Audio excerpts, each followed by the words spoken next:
Assalamualaikum warahmatullahi wabarakatuh. Kami dari kelompok 2 atas nama Siti Nurfadilah Syam dan Aulia Anastasia dari Prodi Pendidikan Agama Islam Fakultas Tarbiyah dan Keguruan UIN Alauddin Makassar.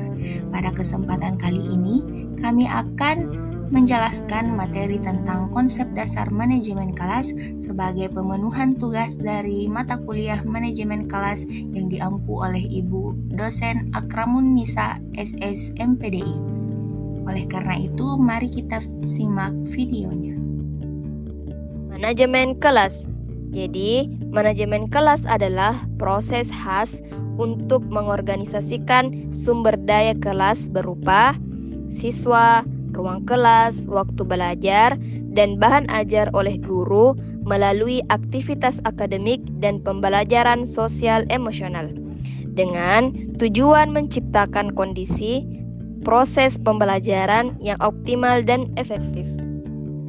Selanjutnya, tujuan dan fungsi manajemen kelas. Tujuan ada 3. Yang pertama, agar pengajaran dapat dilakukan secara maksimal. 2. Memberi kemudahan dalam usaha memantau kemajuan peserta didik. 3. Memberi kemudahan dalam mengangkat masalah-masalah penting untuk dibicarakan di kelas. Adapun dengan fungsinya yaitu pertama, fungsi perencanaan kelas yang membuat suatu target-target yang akan dicapai atau diraih di masa depan. Kemudian yang kedua, fungsi pengorganisasian kelas, yaitu menentukan sumber daya, merancang dan mengembangkan kelompok kerja, menugaskan seseorang untuk suatu tanggung jawab, dan mendelegasikan wewenang kepada individu. Yang ketiga, fungsi kepemimpinan kelas, yaitu guru memimpin, mengarahkan, memotivasi, dan membimbing peserta didik.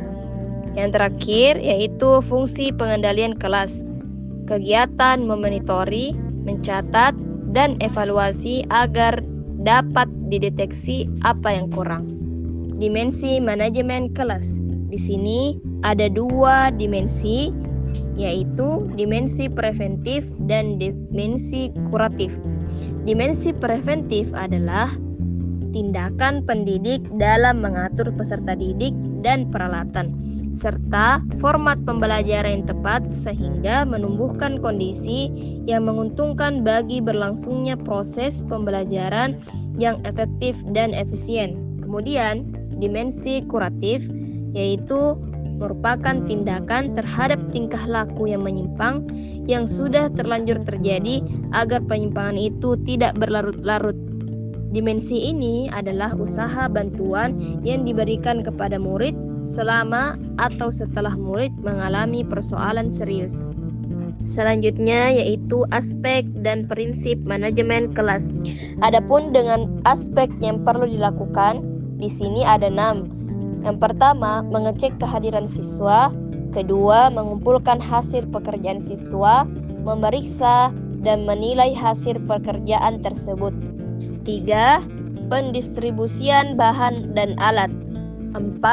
Mengumpulkan informasi siswa, mencatat data pemeliharaan arsip. 5. Menyampaikan materi pelajaran. Dan yang terakhir, memberikan tugas. Nah, di sini ada prinsip dalam pelaksanaan kegiatan manajemen kelas. Yang pertama, hangat dan antusias. Kedua, tantangan. Ketiga, variasi gaya mengajar guru. 4. Keluasan. 5. Penekanan pada hal-hal yang positif. 6. Penanaman disiplin diri. Selanjutnya yaitu strategi implementasi prinsip manajemen kelas. Strategi yang harus guru lakukan yaitu yang pertama, guru memberikan teladan yang baik. Yang kedua, memberikan tugas-tugas kepada peserta didik agar mereka merasa tertantang dan termotivasi untuk belajar. Yang ketiga, guru menggunakan metode dan media pembelajaran yang bervariasi. Yang keempat, melakukan berbagai percobaan. Yang kelima, berusaha memusatkan perhatian peserta didik pada tugas tugas-tugas tertentu. Yang keenam, memberikan motivasi serta semangat agar peserta didik tetap aktif dan berminat dalam belajar. Dan yang ketujuh yaitu memberikan kesempatan kepada peserta didik untuk berpartisipasi dalam proses pembelajaran. Berikutnya yaitu komponen-komponen keterampilan dalam manajemen kelas, di mana komponen ini terbagi dalam dua jenis.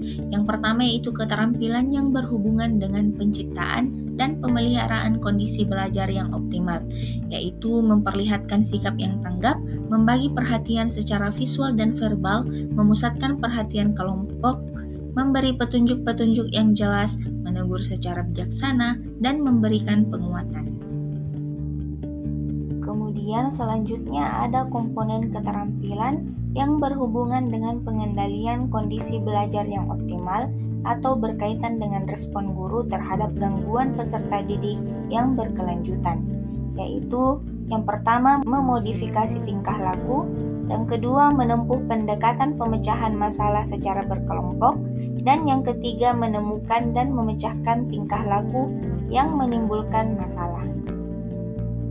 Selanjutnya yaitu faktor-faktor yang menentukan efektivitas manajemen kelas. Yang pertama yaitu karakteristik dari siswa, yaitu usia, tingkat perkembangan, latar belakang sosial, dan kebutuhan khusus dari siswa. Selanjutnya yaitu keterampilan guru yang meliputi kemampuan guru dalam berkomunikasi, memberikan instruksi, dan menangani konflik.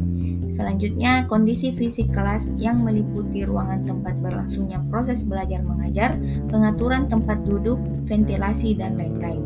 Dan yang terakhir yaitu kebijakan yang diterapkan di sekolah, seperti aturan disiplin.